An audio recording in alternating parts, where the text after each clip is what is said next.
हम बचपन से हर गली, हर सड़क, हर चौराहे, हर गांव या हर शहर में ये सूचना पट्टी देखते और पढ़ते आए हैं।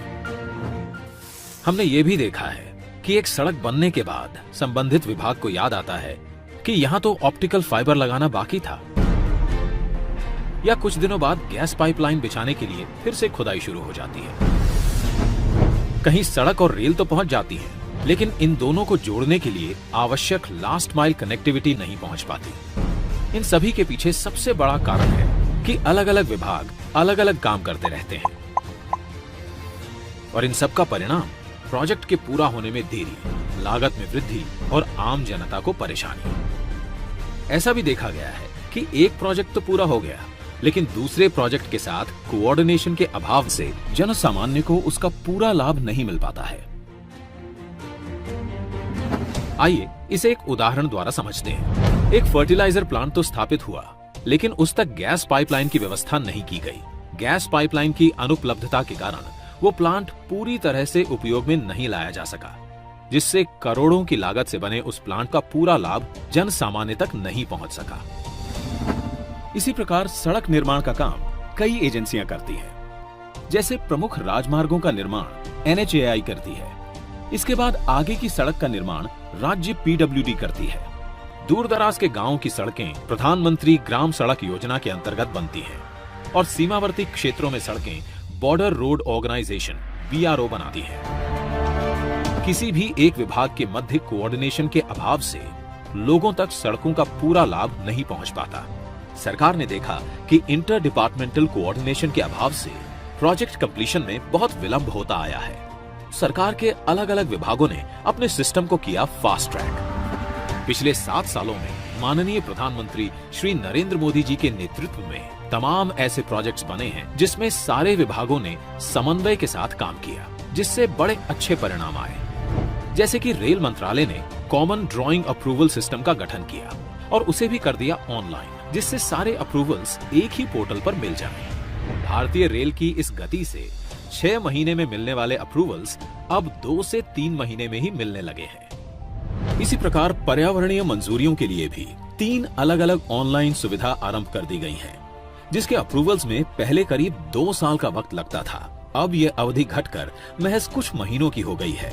रोड परिवहन ने नए नेशनल हाईवे और एक्सप्रेसवे के राइट ऑफ वे के एक्विजिशन के साथ यूटिलिटी कॉरिडोर का एक्विजिशन करना शुरू कर दिया है, जिससे सड़क के साथ साथ optic fibre cable, telephone, power cables को भी साथ में बिछाया जा सके और उसके लिए अलग से राइट ऑफ वे एक्विजिशन करने की जरूरत ना पड़े। इन सारे प्रयासों से यूटिलिटी लगने में बहुत तेजी आ रही है और इनका लाभ जन सामान्य तक जल्द से जल्द पहुंच रहा है। इसी प्रकार दूर संचार विभाग ने राज्य सरकारों की मदद से राइट ऑफ वे के एक्विजिशन की प्रक्रिया को सरल बनाया है, जिससे टेलीफोन और OFC केबल डालने की प्रक्रिया तेज हो चुकी है और अब टेलीफोन और इंटरनेट कनेक्टिविटी गांव-गांव तक पहुंचाई जा रही है। अब समय है इन प्रयासों को इंस्टीट्यूशनलाइज करने का। जब देश आजादी का अमृत महोत्सव मना रहा है, तब समय है इन प्रयासों को गति देने का, शक्ति देने का। इस बार लाल किले से प्रधानमंत्री जी ने कहा, भारत को आधुनिक इंफ्रास्ट्रक्चर के साथ ही इंफ्रास्ट्रक्चर निर्माण में होलिस्टिक अप्रोच, इंटीग्रेटेड अप्रोच अपनाने की बहुत जरूरत है। आने वाले कुछ ही समय में प्रधानमंत्री गति शक्ति का नेशनल मास्टर प्लान करोड़ों देशवासियों को सपना करने वाली एक बहुत बड़ी योजना लेकर के हम आपके सामने आने वाले हैं। लाखों नौजवानों के लिए रोजगार के नए अवसर लेकर के आने वाली है। विकास में गति की नई इंटीग्रेटेड और होलिस्टिक अप्रोच की शक्ति, यानी कि प्रधानमंत्री गति शक्ति, national master plan for multi modal connectivity. इसके अंतर्गत इसरो द्वारा विकसित BISAG-N इंटीग्रेटेड पोर्टल पर 16 मंत्रालयों को जोड़ने वाले 200 से ज्यादा लेयर्स काम कर रहे हैं, जिससे सभी विभागों को एक दूसरे के काम की मिलेगी विजिबिलिटी। PM गति शक्ति योजना द्वारा रेल, रोड, पोर्ट और सिविल एविएशन सभी आ जाएंगे एक बड़े अम्ब्रेला प्लान के तहत। अब पोर्टल के माध्यम से किसी भी विकास एवं निर्माण कार्य में सभी स्टेक होल्डर्स के बीच समन्वय होगा, जिसके तहत एक ऐसी व्यवस्था बनाई गई है कि सभी ग्रुप में एक साथ बैठकर बेहतर प्लानिंग कर सकेंगे। इससे लैंड एक्विजिशन के साथ साथ काम भी एक साथ होगा, तो परियोजनाओं की लागत में भी कमी आएगी। केंद्र सरकार से लेकर राज्य सरकार के विभागों तक, लोकल अर्बन बॉडी से लेकर निजी कंपनियों तक, सभी में होगा ऐसा तालमेल जो आज तक कभी नहीं देखा गया। नेशनल मास्टर प्लान से न केवल विभाग बल्कि उनकी योजनाएं भी एक छत के नीचे आएंगी, जिससे उनके अमल की गति बढ़ेगी। इसके कार्य करने की प्रक्रिया को एक उदाहरण द्वारा समझते हैं। अब जब किसी भी बंदरगाह की योजना बनती है तो वो आने वाले अगले 40 से 50 वर्षों को ध्यान में रखकर बनाई जाती है। तो इतनी विशाल स्तर की परियोजना अब सिर्फ शिपिंग मंत्रालय तक ही सीमित नहीं होगी, बल्कि सड़क और रेल नेटवर्क को भी उचित क्षमता के अनुरूप बनाया जाएगा।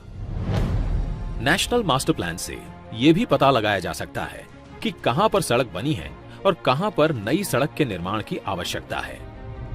नेशनल मास्टर प्लान में हर मंत्रालय का डेटा निरंतर अपडेट होता रहेगा। यही नहीं, नेशनल मास्टर प्लान द्वारा किसी भी सामान को गंतव्य स्थान तक पहुंचाने के लिए सही मार्ग और किराए का चयन किया जा सकता है। एम्प्टी फ्लो डायरेक्शंस में ग्राहकों द्वारा माल ढुलाई में विशेष छूट ली जा सकेगी। मास्टर प्लान से संसाधनों का सर्वोत्तम उपयोग होगा, तभी तो पश्चिम भारत के प्लांट से आई खाद उत्तरी क्षेत्रों के खेतों को लहलहाएगी और किसानों में खुशहाली लाएगी। साथ ही नेशनल मास्टर प्लान निवेशकों को बताएगा कि जहां पर वे अपना निवेश करने वाले हैं वहां सड़क और रेल की उपलब्धता कैसी है, इंडस्ट्रियल एरियाज और आसपास का एनवायरनमेंट कैसा है।